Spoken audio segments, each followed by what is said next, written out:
السلام عليكم ورحمة الله وبركاته. الحمد لله نحمده ونستعينه ونستغفره ونؤمن به ونتوكل عليه ونعوذ بالله من شرور أنفسنا ومن سيئات أعمالنا.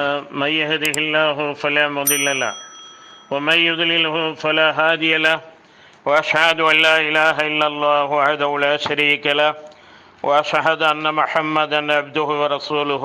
أما بعد، فقد قال الله تعالى في محكم تنزيله العظيم الفرقان المجيد: أعوذ بالله من الشيطان الرجيم. بسم الله الرحمن الرحيم. يا أيها الناس اتقوا ربكم الذي خلقكم من نفس واحدة وخلق منها زوجها وبث منهما رجالا كثيرا ونساء واتقوا الله الذي تساءلون به والأرحام إن الله كان عليكم رقيبا. يا أيها الذين آمنوا اتقوا الله حق تقاته ولا تموتن إلا وأنتم مسلمون. يا أيها الذين آمنوا اتقوا الله وقولوا قولا سديدا يصلح لكم أعمالكم ويغفر لكم ذنوبكم ومن يطع الله ورسوله فقد فاز فوزا عظيما. اللهم صل على محمد وعلى آل محمد كما صليت على إبراهيم وعلى آل إبراهيم إنك حميد مجيد. اللهم بارك على محمد وعلى آل محمد كما باركت على إبراهيم وعلى آل إبراهيم إنك حميد مجيد. அளவற்ற அருளாளனும் நிகரற்ற அன்புடையனுமாகிய எல்லாம் வல்ல அல்லாஹ் ஜல்லஷானஹு தஆலாவின் நல்லடியார்களே, பெரியோர்களே, தாய்மார்களே, சகோதர சகோதரிகளே, அல்லாஹ்வின் அளப்பெரும் கருணையினால் மாபெரும் கிருபையினால் அவன் சங்கையாக்கியிருக்கின்ற அருள் வளங்களை அள்ளித் தருகின்ற நம்முடைய பாவங்களை எல்லாம் ஒன்றுமில்லாமல் நாம் கேட்கின்ற பிரார்த்தனைகளுக்கேற்ப நம்முடைய பாவங்களை எல்லாம் அழித்தொழித்து விடுகின்ற அல்லாஹு ரப்புல் ஆலமீன் இந்த மாதத்தை நமக்கு சங்கையாக்கி தந்திருக்கின்றான். இந்த மாதத்திலே நோன்பு வைத்து அவனை வணங்கி அவனுடைய செய்திகளை கேட்க வேண்டும் என்ற ஆர்வத்தோடு யாரெல்லாம் முயற்சிக்கின்றார்களோ அவர்களுக்கு அல்லாஹ் உயர்வான ஜன்னத்துல் ஃபிர்தௌஸ் என்ற சொர்க்கத்தை வழங்க போதுமானவன். பண்பாடவர்களே, கண்ணியத்திற்குரியவர்களே, நாம் சொர்க்கம் செல்வதற்கு நேர்வழி அவசியம். அந்த நேர்வழி இல்லை என்றால் நாம் சொர்க்கம் செல்ல முடியாது. ஆகவே நல்ல விஷயங்களை சொல்லிய வண்ணம் செயல்பட எனக்கும், செவிதாழ்த்தி கேட்கின்ற வண்ணம் செயல்பட உங்களுக்கும் அல்லாஹ் அருள்வாளிப்பானாக. இந்த நேர்வழியை கொண்டுதான் அல்லாஹ் சுப்ஹானஹு வ தஆலா தான் நாடியவர்களை தேர்ந்தெடுக்கின்றார். ஆம், இந்த நேர்வழி என்பது சாதாரணமானது அல்ல. இறை தூதர்களுடைய தந்தையல்மார்களுக்கு கிடைக்காத, உறவினர்களுக்கு கிடைக்காத, நபிமார்களுடைய மனைவிக்கு கூட கிடைக்காத இந்த நேர்வழி நமக்கு கிடைத்திருக்கின்றது. இந்த நேர்வழியை நாம் பின்பற்றி ஹயாத்திலிருந்து மௌத்து வரையிலும் இந்த நேர்வழியோடு வாழ்ந்து நேர்வழியோடு செல்ல வேண்டும். அன்பானவர்களே, கண்ணியத்திற்குரியவர்களே, ஆதம் அலைஹிஸ்ஸலாம் அவர்களே அல்லாஹ் சுப்ஹானஹு வ தஆலா சொர்க்கத்திலே நுழைத்தினான். அந்த சொர்க்கத்திலே நுழைவித்து அவர்களுடைய மனைவியையும் அங்கே குடிவாழச் செய்து அவர்களுக்கு எல்லா விதமான சுகபோகங்களையும் வாரி வழங்கியிருந்தார். ஒரே ஒரு மரத்தின் அருகே மட்டும் நீங்கள் செல்லாதீர்கள் என்றான். அந்த மரத்தை அவர்கள் நெருங்கினார்கள். ஷைத்தானுடைய ஊசலாட்டத்தால் அந்த மரத்தை நெருங்கினார்கள். பூமிக்கு வந்தார்கள். பூமிக்கு வரும்போது அல்லாஹ் கிருபையாளன் ஆதம் அலைஹிஸ்ஸலாம் அவர்களுடைய பாவத்தை மன்னித்து அதோடு சொன்னான், உங்களுடைய சந்ததிகளுக்கும் உங்களுக்கும் என்னிலிருந்து நேர்வழி வரும். எவ்வாறு சொல்கிறான் என்று சொன்னால், فَمَنْ تَبِعَ هُدَايَ فَلَا خَوْفٌ عَلَيْهِمْ وَلَا هُمْ يَحْزَنُونَ. என்னிடமிருந்து உங்களுக்கு என் தூதர்கள் மூலம் நேர்வழி நிச்சயமாக வரும். உங்களில் எவர்கள் நேர்வழியை பின்பற்றுகிறார்களோ அவர்களுக்கு ஒரு பயமும் இல்லை, அவர்கள் துக்கப்படவும் மாட்டார்கள். இவ்வாறு சொல்லிவிட்டு அடுத்த வசனங்களிலே அல்லாஹ் கூறுகின்றான், வல்லதீன கஸ்ஸபூ பிஆயாத்தினா உலாயிக அஸ்ஹாபுன் நார் ஹும் ஃபீஹா காலிதூன். தவிர எவர்களின் நேர்வழியை நிராகரித்து என் வசனங்களை பொய்யாக்குகிறார்களோ அவர்கள் நரகவாசிகள்தான், அவர்கள் அதில் என்றென்றும் தங்கிவிடுவார்கள். அப்போ நேர் வழி என்பது அல்லாஹ்விடமிருந்து வரக்கூடியது. அதை பின்பற்றி வாழ வேண்டிய அவசியம் கட்டாயம் நமக்கு இருக்கிறது. அவனுடைய கட்டளையை ஏற்காமல் மறுத்தால் நிரந்தரமான நரகம் இருக்கிறது. அல்லாஹ் கூறுகின்றான் மனிதர்களை பற்றி, ஹல் அதாக அலல் இன்சானி ஹீனும் மினத் ஹஹ்ரி லம் யகுன் ஷைஅம் மதுகூரா. ஒவ்வொரு மனிதனுக்கும் உலகில் அவன் வெளிவருவதற்கு முன்னர், அவன் பிறப்பதற்கு முன்னர் ஒரு காலம் செல்லவில்லையா, அதில் அவன் இன்ன பொருள் என்று கூறுவதற்கு இல்லாத நிலைமையில் இருந்தானே. அவன் படைக்கப்படுவதற்கு முன் அவன் எதுவாக இருந்தான்? அப்பொழுது காலங்கள் இருந்தது, நேரங்கள் இருந்தது, வெயில் காலம் இருந்தது, மழை காலம் இருந்தது, பனிகாலம் இருந்தது, காலை மாலை இரவெல்லாம் இருந்தது. ஆனால் இவன் இன்ன பொருள் என்று சொல்வதற்கு இல்லாமல் இருந்தான். அப்படிப்பட்ட மனிதனை நாம் கருவிலே வைத்து உருவாக்கினோம், ஆண் பெண் கலப்பான இந்திரிய துளியால் என்று அல்லாஹ் கூறுகிறார். பின்னர் ஆண் பெண் கலந்த இன்னா ஹலக்னல் இன்சான மின் நுத்ஃபத்தின் அம்சாஜின் நபுதலீஹி ஃபஜஅல்னாஹு ஸமீஅன் பஸீரா. பின்னர் ஆண் பெண் கலந்த ஒரு எந்திர துளியை கொண்டு நிச்சயமாக நாம் தான் மனிதனை படைத்தோம், அவனை நாம் சோதிப்பதற்காகவே செவியுள்ளவனாகவும் கேட்கக்கூடிய திறனுடையவனாகவும் பார்வையுடையவனாகவும் அவனை ஆக்கினோம். இதை சொல்லிவிட்டு அல்லாஹு ரப்பல் ஆலமீன் கூறுகின்றான், இன்னா ஹதைனாஹு ஸபீல இம்மா ஷாக்கிரம் வ இம்மா கஃபூரா. பின்னர் நிச்சயமாக நாம் அவனுக்கு நேரான வழியை காண்பித்தோம். எனினும் அதை பின்பற்றி நமக்கு நன்றி செலுத்தி அந்த நேர்வழியில் வாழ்பவர்களும் உண்டு, அதை நிராகரித்து மாறு செய்யக்கூடியவர்களும் இருக்கின்றார்கள் என்று அல்லாஹ் கூறுகின்றார். அன்பானவர்களே, கண்ணியத்திற்குரியவர்களே, அல்லாஹ் யாருக்கு நேர்வழியை நாடிவிட்டானோ அவர்களை வழிகெடுக்க எந்த சக்தியாலும் முடியாது. மை யஹ்திஹில்லாஹு ஃபலா முதில்ல லஹு வ மை யுதில்ஹு ஃபலா ஹாதிய லஹு. அல்லாஹ் யாருக்கு நேர்வழி காண்பித்து விட்டானோ அவர்களை வழிகெடுக்க எவராலும் முடியாது. அல்லாஹ் யாருக்கு வழிகேட்டையே விதித்து விட்டானோ அவர்களை நேர்வழிப்படுத்தவும் எவராலும் முடியாது என்று அல்லாஹ் சுப்ஹானஹு வ தஆலா கூறுகின்றான். ஆகவே நாம் இந்த நேர்வழி நமக்கு கிடைத்திருக்கிறது பெரிய பொக்கிஷம். நமக்கு இம்மை மறுமை வெற்றிகளை பெற்றுத்தரக்கூடிய மிகப்பெரிய பொக்கிஷம்தான் இந்த நேர்வழி. இப்ராஹிம் அலைஹிஸ்ஸலாம் அவர்களுடைய தந்தை, அவருக்கு நேர்வழி கிடைக்கவில்லை.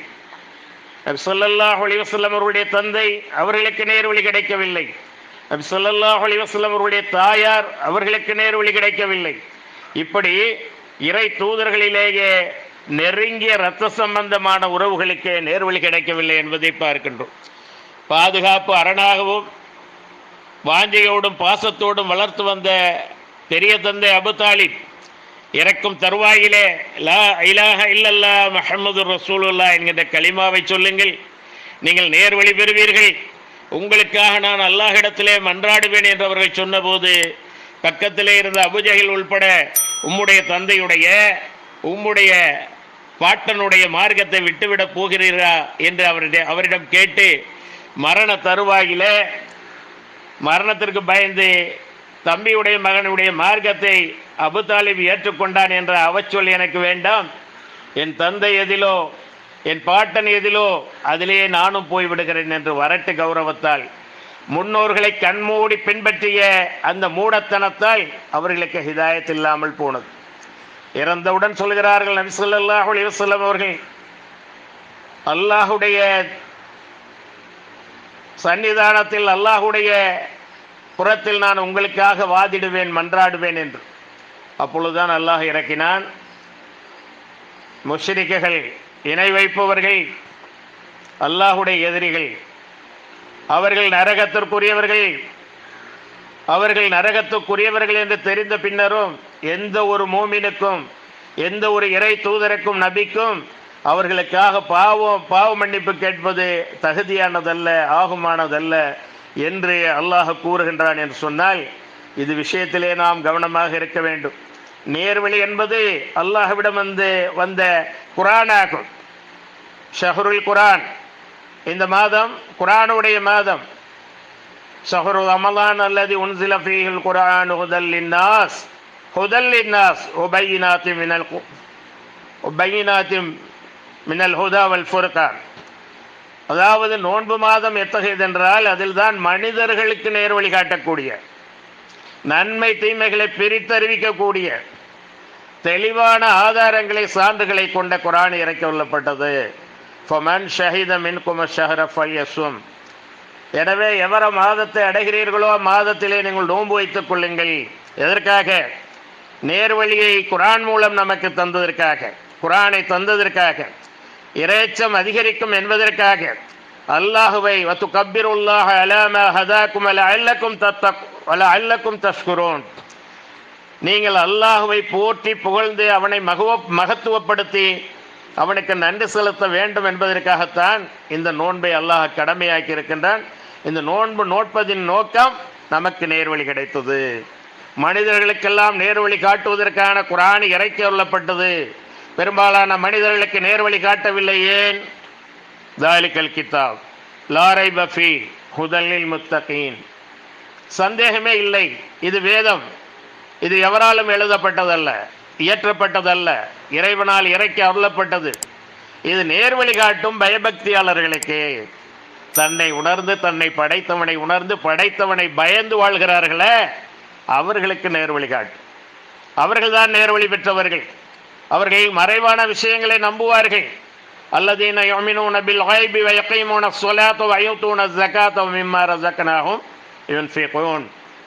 அவர்கள் புலன்களுக்கு அப்பாற்பட்ட, நம்முடைய அறிவுக்கு அப்பாற்பட்ட மறைவான விஷயங்களை, சொர்க்கத்தை, நரகத்தை, மறுமையை, வானவர்களை இவ்வாறு நம்புவார்கள். தொழுகையை நிலைநிறுத்துவார்கள். நாம் வழங்கியவற்றிலிருந்து அல்லாஹுக்காக, அல்லாஹ்வுடைய திருப்திக்காக தாராளமாக செலவு செய்வார்கள். வல்லதீன யுமினூன பிமா உன்சில இலைக்க வமா உன்சில மின் கபிலிக்க வபில் ஆகிரத்தி ஹும் யூகினூன். அவர்கள் இந்த குர்ஆனுக்கு முன் இறக்கப்பட்டதே வேதங்கள், தௌராத், இன்ஜீல், ஜபூர், இன்னும் ஒவ்வொரு இறை தூதருக்கும் வேதம் கொடுக்கப்பட்டது. அந்த வேதங்கள் அனைத்தையும் நம்புவார்கள். மறுமையை, மரணத்திற்கு பிறகுள்ள வாழ்க்கையை உறுதியாக நம்புவார்கள். உலாயிக அலா ஹுதம் மிர் ரப்பிஹிம் வ உலாயிக ஹுமுல் முஃப்லிஹூன். அல்லாஹ் சுப்ஹானஹு வ தஆலா இந்த இடத்துல என்ன சொல்கிறான்னு சொன்னால், அவர்கள்தான் நேர்வழி பெற்றவர்கள். அவர்கள்தான் நேர்வழி பெற்றவர்கள் என்பது மட்டுமல்ல, அவர்கள் வெற்றியாளர்கள் என்றும் அல்லாஹ் கூறுகின்றார். அன்பானவர்களே, கண்ணியத்திற்குரியவர்களே, இந்த வெற்றி இவ்வுலகில் மட்டுமல்ல, கபூரில் மட்டுமல்ல, நாளை மறுமையிலும் நம்மை சொர்க்கத்துக்கு கொண்டு போய் சேர்க்கின்ற வரையில் அது நம்மை பின்தொடரும். அல்லாஹுடைய தூதர் ஸல்லல்லாஹு அலைஹி வஸல்லம் அவர்கள் மக்கா வெற்றியின் போது அவர்களிடம் அபூபக்கர் சித்திக் ரலியல்லாஹு அன்ஹு அவர்கள், தன்னுடைய தந்தை மிகவும் முதிய வயது, பஞ்சடைத்து போயிருக்கிறது, கண்ணெல்லாம் பார்வை குறைவு, முடிகளெல்லாம் வெள்ளை வெள்ளையர் என்று அப்படி வெண்மையாக இருக்கிறது, தள்ளாத வயது, அவர்களை பத்திரமாக நடத்தி கூட்டி வந்து ரசூல் ஸல்லல்லாஹு அலைஹி வஸல்லம் அவர்களுடைய கரம் பிடித்து அஷ்ஹது அல்லா இலாஹ இல்லல்லாஹ் வ அஷ்ஹது அன்னக முஹம்மதுர் ரசூலுல்லாஹ் என்ற கலிமாவை மொழிய வைத்தார்கள். அபு குஆபா கலிமா சொன்னார். கலிமா சொன்ன மாத்திரத்திலே அபூபக்கர் சித்திக் ரலியல்லாஹு அன்ஹு அவர்கள் அழுதார்கள். அல்லாஹ்வுடைய தூதர் கேட்டார்கள், உங்களுடைய தந்தை தான் நேர்வழி பெற்று விட்டாரே, கலிமத்து தௌஹீதை, கலிமா தையிபாவை சொல்லிவிட்டாரே, ஏன் அழுகிறீர்கள் என்று. அல்லாஹ்வுடைய தூதரே, என்னுடைய தாயும் தந்தையும் தங்களுக்கு அர்ப்பணமாகட்டும். உங்களுடைய குடும்பத்தினரிலே அபு தாலிப் வந்திருந்தால் நான் இதைவிட சந்தோஷப்பட்டிருப்பேன்.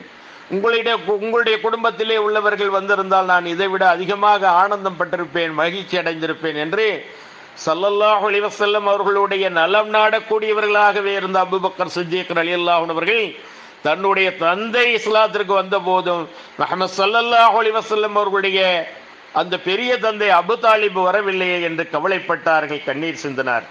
அல்லாஹ் தான் நாடியவர்களுக்கு இந்த ஹிதாயத்தை வழங்குகிறார். மக்கமா நகர் நபி ஸல்லல்லாஹு அலைஹி வஸல்லம் அவர்களுடைய ஆரம்ப பிரச்சாரங்கள் அடிவிழுகிறது, ஏச்சுக்கள் பேச்சுக்கள் தொடர்கிறது. மறைந்தும் தெரிந்தும் தான் ஏகத்துவ பிரச்சாரத்தை மேற்கொள்ள முடிகிறது. இந்த மாதிரியான நேரத்தில் லிமாத் பின் சலபா என்ற ஒரு வெளியூர்காரர் வருகிறார். அவர் அந்த ஊர்க்காரர்களுடைய தலைவர். மக்காவுக்கு வந்தவுடன் அவர் ஏதாவது புதிய செய்தி உண்டா என்று கேட்கிறார்.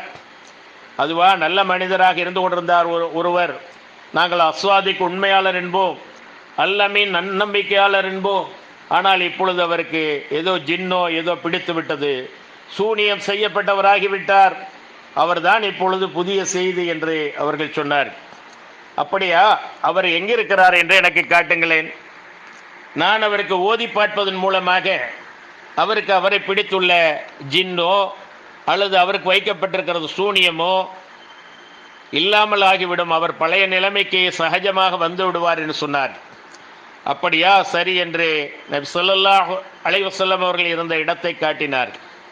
அப்பொழுது அவர் வந்து, என் சகோதரர் மகனே, நான் காற்று கருப்புகளுக்காக ஓதி பார்க்கக்கூடியவன், நான் ஓதி பார்த்து என் மூலமாக அல்லாஹ் பலருக்கு ஷிஃபாவை கொடுத்திருக்கின்றான், உங்களுக்கு நான் ஓதி பார்க்கட்டுமா? உங்களை பற்றி ஊரிலே எப்படியும் எப்படியுமாக சொல்லுகிறார்கள், எது எப்படி இருந்தால் நான் ஓதி பார்த்தால் நீங்கள் சுகமடைந்து விடுவீர்கள், ஆகவே நான் உங்களுக்கு ஓதி பார்க்கட்டுமா என்று கேட்டார். அதற்கு நபி ஸல்லல்லாஹு அலைஹி வஸல்லம் அவர்கள், இன்னல் ஹம்தலில்லாஹ் நஹ்மதுஹு வ நஸ்தஈனுஹு வ நஸ்தக்ஃபிருஹு வ நுமினு பிஹி வ நதவக்கலு அலைஹி வ நஊது பில்லாஹி மின் ஷுரூரி அன்ஃபுஸினா வ மின் ஸய்யிஆத்தி அமாலினா மை யஹ்திஹில்லாஹு ஃபலா முதில்ல லஹு வ மை யுத்லிலுஹு ஃபலா ஹாதிய லஹு அஷ்ஹது அன் லா இலாஹ இல்லல்லாஹு வஹ்தஹு லா ஷரீக லஹு வ அஷ்ஹது அன்ன முஹம்மதன் அப்துஹு வ ரசூலுஹு.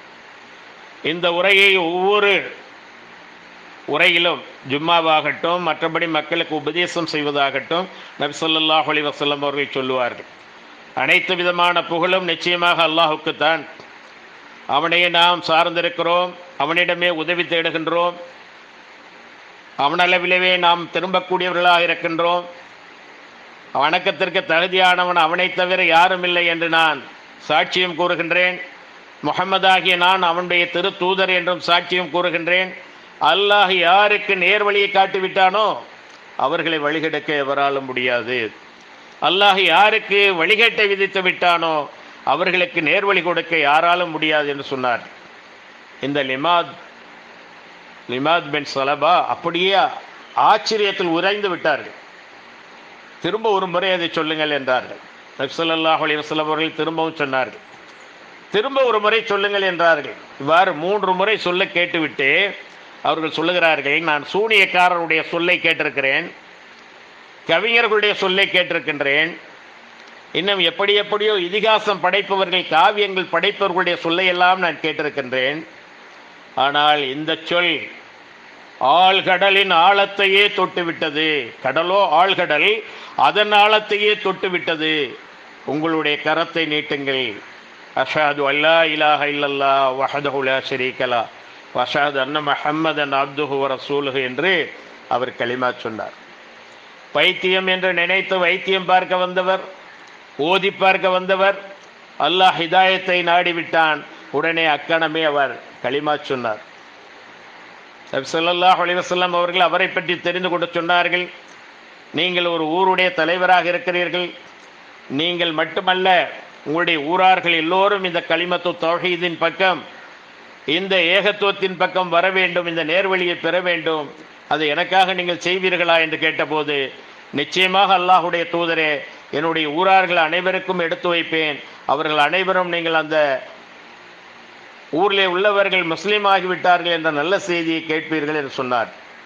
ஆக அந்த அளவுக்கு அல்லாஹ் சுப்ஹானஹு வ தஆலா யாருக்கு எப்பொழுது ஹிதாயத்தை வழங்குவான் என்று சொல்ல முடியாது. அல்லாஹ் இருவரை பார்த்து சிரிக்கின்றார் என்று நபி ஸல்லல்லாஹு அலைஹி வஸல்லம் சொன்னார்கள். 2 பேரை பார்த்து அல்லாஹ் சிரிக்கிறான். யார் அந்த இருவர்? ஒருவர் முஸ்லீமாகி அல்லாஹுடைய மார்க்கம், சத்திய மார்க்கம் மேலோங்க வேண்டும் என்பதற்காக அவர் என்ன செய்தார்? ஷஹாத் செய்தார், உயிர் தியாகம் செய்தார், அல்லாஹுடைய வழியிலே போரிட்டு கொல்லப்பட்டார். அவரை கொன்றவர் இருக்கிறார் இல்லையா, அவர் முஷ்ரிக் தானே, அவரை இணை வைப்பவர் தானே. அவர் கொஞ்ச நாள் கழித்து அல்லாஹுடைய ஹிதாயத்தை பெறுகிறார்.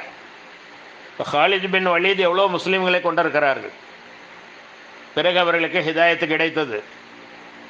அல்லாஹுடைய போர்வாள் என்று சொல்லக்கூடிய வீரம் நிரம்பியவர்கள், உஹது போரில் முதலிலே முஸ்லிம்களுக்கு வெற்றி, அந்த வெற்றியை தோல்வியாக்கியவர் ஹாலித் பின் வலீத் அவர்களை உதாரணத்துக்கு எடுத்துக்கொள்ளலாம். முஸ்லிமை கொண்ட அந்த காபிர், அந்த இணை வைப்பாளர், அந்த முஷ்ரிகீன் பிறகு அல்லாஹுடைய மார்க்கத்தை ஏற்கக்கூடிய விதத்திலே அல்லாஹ் ஹிதாயத்தை கொடுத்தான். அவரும் ஹிதாயத்தை பெற்றார். இருவரும் சொர்க்கத்திற்கு என்று ஆகிவிட்டார். முஸ்லிமை கொன்றாலும் இவரும் முஸ்லிமான காரணத்தினால் இருவருக்கும் சொர்க்கம் என்ற நிலை ஏற்பட்டு விட்டது. இதை பார்த்து அல்லாஹ் சிரிக்கின்றான் என்று நபி ஸல்லல்லாஹு அலைஹி வஸல்லம் அவர்கள் கூறினார். ஆகவே யாருக்கு எப்பொழுது அந்த ஹிதாயத்து கிடைக்கும், ஹிதாயத்து எடுபடும் என்று சொல்ல முடியாது. ஆம், நாளை கௌசல், அதாவது தடாகம், ஆயத்தைனாக்கல் கௌசர் தடாகத்திலே நபி ஸல்லல்லாஹு அலைஹி வஸல்லம் அவர்கள் தன்னுடைய தோழர்களுக்கும் தன்னுடைய உம்மத்துக்களுக்கும் மிகவும் தாகமான அந்த நேரத்தில் வாரி வாரி தண்ணீரை வழங்குவார்கள். அப்பொழுது ஒரு சிலர் போவார்கள். உடனே தண்ணீர் வழங்கக்கூடிய நேரத்திலே மலக்குகள் அவர்களை பிடித்து இழுத்துச் செல்வார்கள். என்னுடைய தோழர்கள் ஏன் இழுத்துச் செல்கிறீர்கள் என்று கேட்டபோது, யாரெல்லாம் அவர்களுடைய தோழர்களில் வருவார்கள் தெரியுமா? நபி ஸல்லல்லாஹு அலைஹி வஸல்லம் அவர்களை நபியாக பார்த்த அனைவரும் வருவார்கள். நபி ஸல்லல்லாஹு அலைஹி வஸல்லம் அவர்களை பார்க்காதவர்கள் தாபியின், தபஉ தாபியின், அப்படி வந்துடுவாங்க அடுத்தடுத்த கட்டத்தில். இவர்கள் நபி ஸல்லல்லாஹு அலைஹி வஸல்லம் அவர்களை பார்த்தவர்கள், அவர்களுடைய தோழர்கள், மலக்குகள் இழுத்துச் செல்கிறார்கள். ஏன் இவர்களை இழுத்துச் செல்கிறீர்கள், என் தோழர்களாயிற்று என்று நபி ஸல்லல்லாஹு அலைஹி வஸல்லம் அவர்கள் கேட்கும்போது, உங்களுக்கு பின்னால் மார்க்கத்திலே இவர்கள் என்னென்ன செய்தார்கள் என்று உங்களுக்கு தெரியாது. அப்படியா? அல்லாஹுடைய அருளை விட்டும் அவர்கள் தூரமாகட்டும். நான் கொண்டு வந்த மார்க்கத்தை அப்பழுக்கற்ற முறையிலே யாரெல்லாம் பின்பற்றினார்களோ அவர்களுக்குத்தான் ஈடேற்றம் என்று அவர்களை இழுத்துச் செல்ல சொல்கிறார்கள் என்று சொன்னால், அப்படி அவர்கள் என்ன செய்தார்கள்? தாயிப் நகரத்தில் ஆரம்பத்திலே கல்லால் எரியப்பட்டு, அது இன்னொரு நேரத்திலே நாம் சொல்லுவோம், அந்த தாயிப் நகரவாசிகள் நபி ஸல்லல்லாஹு அலைஹி வஸல்லம் அவர்களுடைய வஃபாத்துக்கு பிறகு, இறப்புக்கு பிறகு அபூபக்கர் சித்திக் ரலியல்லாஹு அன்ஹு அவர்கள் ஆட்சி பொறுப்பேற்ற போது இவர்கள் என்ன செய்தார்கள் தெரியுமா? ஜக்காத்தெல்லாம் கொடுக்க முடியாது அப்படின்னாங்க. முன்பு கஜானா காலியாக இருந்தது, பொருளாதாரம் தேவைப்பட்டது. இப்பொழுதோ கஜானா நிரம்பி வழிகிறது. ஆகவே ஜக்காத்து கொடுக்க முடியாது. ரெண்டாவது, இந்த ஜக்காத்தை பெற்றுக்கொண்டு அவர்களை தூய்மைப்படுத்தி நீங்கள் அவர்களுக்காக பிரார்த்தனை செய்யுங்கள் என்று அல்லாஹ் நபியை பார்த்து தான் சொல்கிறானே தவிர அபூபக்கரை பார்த்து சொல்லவில்லை. அதனால் அபூபக்கருடைய பிரார்த்தனை எங்களுக்கு தேவையில்லை, நாங்கள் ஜக்காத்து வழங்கவும் முடியாது என்று அவர்கள் போர்க்கொடி தூக்கினார்கள். உள்நாட்டு கலவரம் வந்துவிடும் என்ற நிலையிலே அவர்கள் போர்க்கொடி தூக்கினார்கள். இந்த நேரத்திலே நபி ஸல்லல்லாஹு அலைஹி வஸல்லம் அவர்கள் அனுப்பிய அந்த மூத்தாவுக்கு திரும்பவும் படை அனுப்புவதற்காக படைகளை திரட்டி கொண்டிருக்கின்றார்கள் அபூபக்கர் சித்திக் ரலியல்லாஹு அன்ஹு அவர்கள். இந்த மாதிரியான நேரத்திலே உறுதிமிக்க வீரமான உமர் ரலியல்லாஹு அன்ஹு அவர்கள் போன்றவர்கள் கூட வந்து அபூபக்கர் சித்திக் ரலியல்லாஹு அன்ஹு அவர்களிடம், நாம் வெளியே படையை அனுப்ப வேண்டியது இருக்கிறது, இவர்களை இப்படியே விடுவோம், பிறகு பார்த்து கொள்வோம் படை திரும்பி வந்தவுடன், ஆகவே இப்போதைக்கு அவர்களை விட்டு விடுவோம் என்று சொன்னார். அப்பொழுதுதான் அபூபக்கர் சித்திக் ரலியல்லாஹு அன்ஹு அவர்கள், நானும் அபூபக்கரும் பந்தயம் விடப்பட்ட இரண்டு பறவைகள், புறாக்கள். நான் முந்தினேன், அவர் என்னை பின்தொடர்ந்தார். அவர் முந்தி இருந்தால் நான் அவரை பின்தொடர்ந்திருப்பேன். நபிக்கான அத்தனை அந்தஸ்தும் அவர்களுக்கு இருந்தது என்று நபி ஸல்லல்லாஹு அலைஹி வஸல்லம் அவர்களால் சிலாகித்து சொல்லப்பட்ட அபூபக்கர் சித்திக் ரலியல்லாஹு அன்ஹு அவர்கள் என்ன சொன்னார்கள் தெரியுமா? அல்லாஹுவும் அல்லாஹுடைய தூதரும் ஐம்பெரும் கடமைகளிலே ஒரு கடமையை கடமையாக்கி இருக்க, அது இதுவரையிலும் நடைமுறைப்படுத்தப்பட்டு கொண்டிருக்க, அதை ரத்து செய்வதற்கு அல்லாஹுடைய தூதருடைய அந்த சட்டத்தை ரத்து செய்வதற்கு இந்த அபூ குவாபாவுடைய மகனுக்கு என்ன அருகதை இருக்கிறது? அவர்கள் அல்லாஹுடைய தூதருடைய காலத்திலே ஒட்டகத்தையும் குட்டியையும் ஜக்காத்தாக கொடுத்து, அல்லது அவர்கள் ஒட்டகத்தையும் அதன் கழுத்திலே கட்டியிருக்கக்கூடிய கயிறையும் ஜக்காத்தாக கொடுத்து, இப்பொழுது குட்டி இல்லை ஒட்டகத்தை மட்டும் பெற்று செல்லுங்கள் என்று சொன்னாலும், கயிறு இல்லை ஒட்டகத்தை மட்டும் பெற்று செல்லுங்கள் என்று சொன்னாலும், அந்த கயிறுக்காக அந்த குட்டிக்காக நான் போர் தொடுப்பேன் என்று அவர்கள் போர் தொடுத்தார்கள். ஜக்காத்து கொடுக்க முடியாது என்று மறுத்தவர்களை அடக்கி ஒடுக்கினார்கள். அந்த கொடுக்க முடியாது என்று சொன்னவர்கள் தான் மஹ்சரிலே கௌசர் தடாகத்திலே மலக்குகளால் அடித்து இழுத்துச் செல்லப்பட்டார்கள் என்பதை நாம் பார்க்கணும். அன்பானவர்களே, கண்ணியத்திற்குரியவர்களே, எவ்வளோ பெரிய விஷயம் பாருங்கள். வாழும் போதிலிருந்து மௌத்தாகும் வரை நாம் நேர்வழியிலே இருக்க வேண்டும். அந்த நேர்வழி அல்லாஹ்விடம் கேட்டுக்கொண்டே இருக்க வேண்டும். நேர்வழியிலே கலப்படம் வந்துவிடக்கூடாது, இதுவும் நன்மைதான் என்று சொல்லிவிடக்கூடாது. நேர்வழி என்பது அல்லாஹுடைய குரான். அந்த குரானுடைய விளக்க உரையாளரான வியாகியானியாக திகழ்ந்த நபி ஸல்லல்லாஹு அலைஹி வஸல்லம் அவர்களுடைய சொல் செயல் அங்கீகாரங்கள், இந்த இரண்டையும் தவிர வேறு எதுவும் நேர்வழிக்கு நமக்கு உதவாது. அந்த இரண்டையும் பற்றி பிடித்திருக்கும் காலமெல்லாம் நாம் வழி தவறவே மாட்டோம். மரண தருவாயிலே நபி ஸல்லல்லாஹு அலைஹி வஸல்லம் அவர்கள் சொன்ன வசியத், இரண்டை விட்டு செல்கின்றேன், அந்த இரண்டையும் பற்றி பிடித்திருக்கும் காலமெல்லாம் நீங்கள் வழி தவற மாட்டீர்கள். அந்த இரண்டும் தான் குரானும் ஹதீஸும். அதற்கிடையிலே நன்மை என்று எது வந்து சேர்ந்தாலும் நம்முடைய நேர்வழிக்கு ஹிதாயத்திற்கு உழை வைக்க ஆரம்பித்து விடும், பாதிப்பை ஏற்படுத்திவிடும். நாம் எச்சரிக்கையாக இருக்க வேண்டும். இதனால்தான் நபி ஸல்லல்லாஹு அலைஹி வஸல்லம் அவர்கள் தன்னுடைய ரப்பிடத்திலே கேட்பார்கள் அடிக்கடி, அல்லாஹும்ம யா முகல்லிபல் குலூப் சப்பித் கல்பி அலா தீனிக். யா அல்லாஹ், உள்ளங்களை புரட்டுபவனே, என்னுடைய உள்ளத்தை உன்னுடைய மார்க்கத்திலே நிலைப்படுத்துவாயாக, அதை தொடர்ந்தும் நேர்வழியிலேயே வைத்திருப்பாயாக என்று அல்லாஹுடைய தூதர் ஸல்லல்லாஹு அலைஹி வஸல்லம் அவர்கள் அடிக்கடி இந்த பிரார்த்தனை செய்வார்கள் என்பதை நாம் பார்க்கின்றோம். அன்பானவர்களே, கண்ணியத்திற்குரியவர்களே, அல்லாஹ் சுப்ஹானஹு வ தஆலா யாருக்கு எப்பொழுது நேர்வழியை நாடுவான், யாருக்கு எப்பொழுது நேர்வழியை பறிப்பான் என்று சொல்ல முடியாது. ஒருவர் ஷைத்தானுடைய சேவகன் போல தொடர்ந்து பாவங்களை செய்து கொண்டே இருப்பார். நரகத்திற்கான குவாலிஃபிகேஷன், நரகத்திற்கான தகுதி அத்தனையும் அவரிடம் வந்து கொண்டே இருக்கும். அவர் நரகத்திலே எரிக்கப்படுவதற்கு, தொடர்ந்து வேதனை செய்யப்படுவதற்கு அத்தனை விதமான பாவங்களையும் அவர் செய்து கொண்டே இருப்பார். திடீரென்று அவருடைய விதி மாற்றப்படும். ஒரு ஜான் தான் அவருக்கும் நரகத்திற்கும் இருக்கும். அந்த நிலையிலே அவருடைய விதி மாற்றப்பட்டு அவர் சொர்க்கவாசிக்குரிய செயல்களை செய்ய ஆரம்பித்து விடுவார். தன்னுடைய பாவங்களுக்காக கசிந்துருகி கண்ணீர் மல்கி அல்லாஹ்விடத்திலே பாவ மன்னிப்பு தேட ஆரம்பித்து விடுவார். அதே போல ஒரு மனிதர் தன்னுடைய தொழுகையால் இன்ன பிற நல்லறங்களால் தொடர்ந்து சொர்க்கத்திற்கு செல்லக்கூடிய, சொர்க்கத்திலே உயர்வான அந்தஸ்தை பெறக்கூடிய அந்த நடவடிக்கைகள் எல்லாம் செய்து கொண்டே இருப்பார். அவருக்கும் சொர்க்கத்திற்கும் ஒரு ஜான் தான் இருக்கும். அந்த நிலையிலே அவருடைய விதி மாற்றப்பட்டு விடும். அந்த நேரத்திலே அவர் நரகவாசிகளுடைய செயலை செய்ய ஆரம்பித்து விடுவார், நரகக்குரியவராகி விடுவார். இதிலிருந்து நாம் என்ன விளங்கிக் கொள்ள வேண்டும் என்று சொன்னால், ஒரு மனிதன் வருந்தினால் திருந்தினால் நேர்வழியின் தேட்டத்திலே அல்லாஹ்விடம் நேர்வழியை கேட்டால் அவன் கொடுப்பான். ஒரு மனிதன் நம்மிடம் நேர்வழி இருக்கிறது, நாம் என்ன வேண்டுமானாலும் செய்யலாம், இச்சைகள் படி நடக்கலாம், மன இச்சைப்படி சரீர இச்சைப்படி மார்க்கத்திற்கு மாற்றமான காரியங்களில் ஈடுபடலாம் என்றால் அந்த நேர்வழி அவரிடமிருந்தும் பறிக்கப்பட்டு அல்லாஹ் பாதுகாக்க வேண்டும். யாருக்கு எப்பொழுது அந்த நேர்வழி நீடித்திருக்கிறது, நிலைத்திருக்கிறது என்று சொல்லவே முடியாது. நேர்வழி பெறாமல் இந்த உலகில் வாழ்ந்து நரகத்திற்கு சென்றவர்கள், கபருடைய வேதனைக்கு சென்றவர்கள் உண்டு. நேர்வழி பெற்று அந்த நேர்வழி அவர்களிடம் பறிக்கப்பட்டு, உதாரணமாக யூதர்கள், அல்லாஹ் எவ்வளவு நிஅமத்துகளை அவர்களுக்கு வழங்கினான். இந்த உலகத்திலே யாருக்கும் வழங்காத அருட்கொடைகளை யூதர்களுக்கு அல்லாஹ் வழங்கினானே. அவர்கள் என்ன செய்தார்கள்? அல்லாஹ்க்கு நம்ம விட்டால் வேறு ஆள் இல்லை, நம்முடைய அந்த யூத கோத்திரத்தை விட்டால் வேறு அவனுக்கு ஆள் இல்லை, அதனால தான் நமக்கு இவ்வளோ பாக்கியங்களை தர்றான். அறிவாளிகள் நம்மிலே தான், நபிமார்கள் நம்மிலே தான், ஆட்சி அதிகாரங்கள் நம்மிடத்திலே தான், எல்லா விதமான பாக்கியங்களும் நமக்கு கிடைத்திருக்கிறதுன்னு சொன்னால் அது அல்லாஹ் நம்மை தேர்ந்தெடுத்ததற்கு காரணம் நம்மை விட யாரும் சிறந்தவர் இல்லை என்பதால் என்று தங்களை தாங்களே பீற்றிக் கொண்டார்கள்.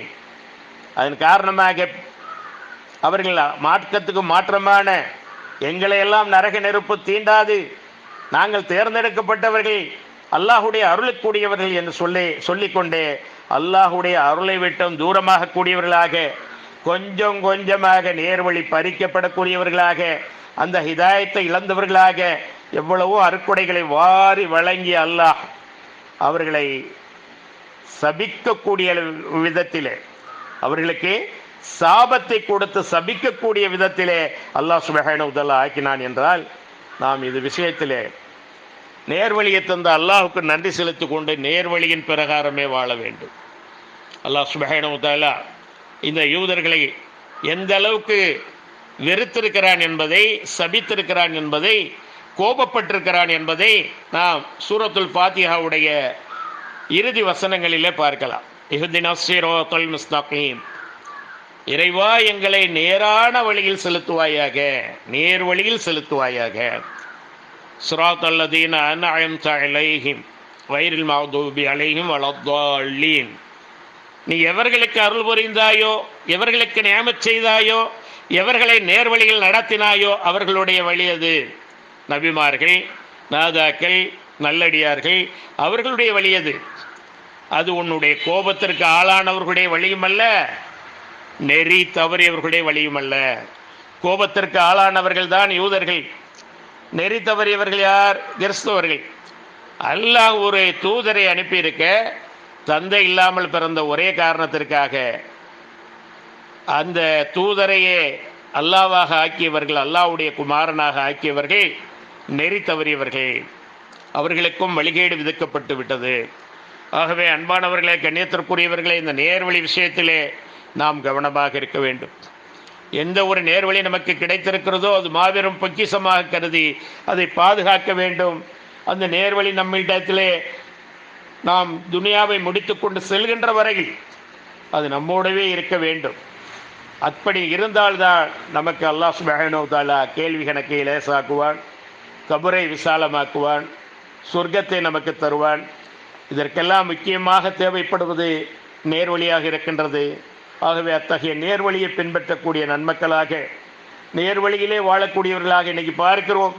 லா இலாஹ இல்லல்லாஹ் முஹம்மது ரசூலுல்லாஹ் என்கின்ற கலிமாவை சொன்னவர்கள் நபி ஸல்லல்லாஹு அலைஹி வஸல்லம் அவர்கள் சொன்னது போல 73 கூட்டங்களாகி ஒரே ஒரு கூட்டம் மட்டும்தான் நேர்வழியில் இருக்கின்றது. ஒரே ஒரு கூட்டம் மட்டும்தான் சொர்க்கத்துக்கு செல்லக்கூடியதாக இருக்கிறது. பாக்கி எல்லாம் களிமா சொன்னாலும் வழிகேட்டிலே அல்லாஹும் அல்லாஹ்வுடைய தூதரும் காட்டித்தராத நடைமுறைகளை, சம்பிரதாயங்களை, வணக்க வழிபாடுகளை நிகழ்த்தி கொண்டு அவர்கள் எல்லாம் வழிகேட்டிலே இருந்து கொண்டிருக்கிறார்கள். இந்த நிலையிலே, இந்த காலகட்டத்திலே அல்லாஹ் நம்மை தேர்ந்தெடுத்திருக்கின்றானே, அல்லாஹ் நமக்கு இந்த பாக்கியத்தை வழங்கி இருக்கின்றானே, இந்த நேர்வழியை பின்பற்றி வாழக்கூடிய ஒரு தன்மையை நமக்கு தந்திருக்கின்றானே, அல்லாஹுக்கு கோடாடு கோடி நன்றி செலுத்த வேண்டும். ஏனென்றால் இந்த உலக வாழ்க்கை எப்படியும் கழியும், முடியும். ஆனால் மறுமை வாழ்க்கை நிரந்தரமானது. அந்த மறுமை வாழ்க்கைக்கான சேகரங்களை நேர்வழியில் இருந்து கொண்டு சேகரித்தால்தான். ஒரு வழிகேட்டில் இருந்து கொண்டு நோன்பு வைத்தால் அவருடைய நோன்பு ஏற்கப்படுமா? ஒரு வழிகேட்டில் இருந்து கொண்டு தொழுகையை தொழுதால் அவருடைய தொழுகை ஏற்கப்படுமா? இதுபோல என்ன பிற நல்லறங்களை செய்தாலும் அது ஏற்கப்படுமா? நேர்வழி என்பது தெளிவாக தெரிந்த பின்பும் அதை விட்டும் விலகி தன்னுடைய இச்சைப்படி, சரீர இச்சைப்படி, மன இச்சைப்படி நடக்கக்கூடியவர்களை பற்றி சொல்லும் போது அல்லாஹ் சொல்லுகிறான். 7வது அத்தியாயம் நீங்கள் 175வது வசனத்தை எடுத்து பாருங்கள். ஒவ்வொருவரும் தர்ஜுமாவை அவசியம் இந்த நோன்பு மாதத்திலே படியுங்கள். குரானை அதிகமாக ஓதுங்கள்.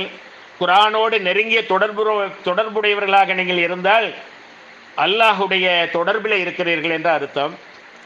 7வது அத்தியாயம் 175வது வசனத்திலே அல்லாஹ் நபியை பார்த்து சொல்கிறான், நபியே, நீர் ஒரு மனிதனின் வரலாற்றை ஓதி காண்பிப்பதாக.